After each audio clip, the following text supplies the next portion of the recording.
السلام علیکم۔ آج کی کہانی غریب کی عزت۔ گاؤں کی کرائے جھوپڑی تھی، وہاں ایک مزدور آتا تھا، لوگ اسے بابا کریم کہتے تھے۔ گھر بہت سادہ مگر صاف تھا، ہر اس محنت سے کمایا جاتا تھا۔ کریم کبھی ہاتھ نہ پھیلاتا تھا، غربت اس کا مقدر تھی اور خودداری اس کا سرمایہ۔ اس کی ایک بیٹی تھی، نام تھا صبا۔ صبا نہایت سمجھدار بچی تھی، باپ کی ہر بات مانتی تھی، گھر کے ہر کام سنبھالتی، پڑھائی بھی جاری رکھتی تھی۔ کریم روز مزدوری کرتا، شام کو تھکا لوٹتا مگر چہرہ مطمئن رہتا۔ صبا پانی لے آتی، ماں باپ کو عزت سے بٹھاتی۔ ایک دن گاؤں میں میلہ لگا، سب لوگ خوشی سے نکلے۔ صبا بھی جانا چاہتی تھی مگر گھر میں پیسے نہ تھے۔ کریم سوچ میں پڑ گیا۔ صبا نے مسکرایا کہا، ابا فکر نہ کریں، میں گھر ہی میں رہوں گی۔ کریم کا دل بھر آیا مگر کچھ نہ بولا۔ اگلی صبح کام پہ گیا، سارا دن محنت کی، شام کو معمولی اجرت ملی۔ وہ میلے کی طرف بڑھا، صبا کے لیے تحفہ خریدا۔ یہ بہت قیمتی چیز نہ تھی مگر محبت سے بھری ہوئی تھی۔ گھر پہنچا تو مسکرایا، صبا خوشی سے جھوم اٹھی، تحفے سینے سے لگا لیا۔ کریم کو سکون ملا۔ کچھ روز بعد خبر ملی، شہر سے ایک امیر آدمی آیا، وہ زمین خرید رہا ہے۔ بہت لوگ اس کے گرد جمع ہیں، ہر کوئی فائدہ چاہتا ہے۔ امیر شاہ تکبر پسند تھا، دولت پر بڑا ناز تھا۔ ایک دن وہ گاؤں آئے، راستہ بھول کر رکا۔ گرمی بہت زیادہ تھی، وہ پانی تلاش کر رہا، لوگ دور سے دیکھتے رہے مگر کسی نے توجہ نہ دی۔ کریم وہاں سے گزرا، اس نے حوال پوچھا، پانی کا برتن آگے رکھا۔ امیر نے پانی پیا، کچھ سکون محسوس کیا، اس نے شکریہ ادا کیا، پھر جیب سے نوٹ نکالا۔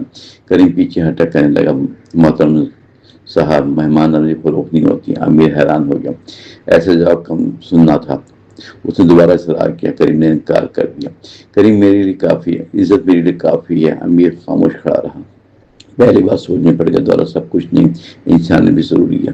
چند دن بعد اعلان ہوا، نئے کارخانے کے لیے ملازم چاہیے۔ بہت لوگ درخواست دینے پہنچے، کریم بھی وہاں پہنچا۔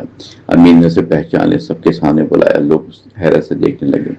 امیر اپنی نشست سے اٹھا، کریم کا ہاتھ تھاما، یہ سب سے بولا، یہ شخص دولت مند نہیں مگر کردار میں امیر ہے۔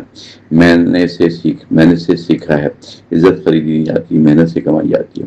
مجمع پر سکوت چھا گیا، ہر شخص سر جھکائے تھا۔ کریم نے عاجزی دکھائی دی، کسی کو فخر نہ کیا۔ امیر نے بہتر ملازمت دی، کریم نے شکریہ ادا کیا مگر ایک شرط رکھی، حق سے زیادہ نہ دوں۔ امیر مسکرا دیا، ایسے لوگ نایاب ہوتے ہیں۔ وقت گزرتا گیا، کریم کی حالت بہتر ہوتی رہی، گھر میں آسائش آنے لگی مگر مزاج نہ بدلا۔ صبا بھی بڑی ہو گئی، تعلیم مکمل کر لی، وہ استاد بن گئی، بچوں کو سبق پڑھاتی، محنت اور عزت سکھاتی۔ ایک دن کسی بچے نے غربت کا مذاق اڑایا۔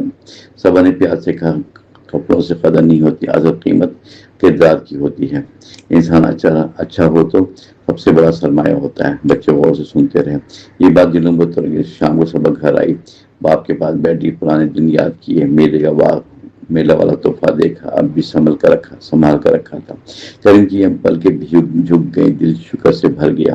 اس نے بیٹی سے کہا، بیٹا یاد رکھنا، ہمیشہ تنگ دستی کا عیب نہیں، جھوٹ اصل خرابی ہے، کم وسائل پر مسئلہ نہیں، کم ظرفیت مسئلہ ہوتی ہے۔ صبا نے سر جھکایا، باپ کی بات سمجھ گیا۔ کچھ عرصے بعد کریم دنیا سے رخصت ہو گیا۔ گاؤں بھر میں افسوس تھا، ہر شخص اسے یاد کرتا تھا، کوئی اس کی محنت، کوئی اس کی دیانت کو، کوئی اس کی خودداری کو، سب مثال کے طور پر بتاتے تھے۔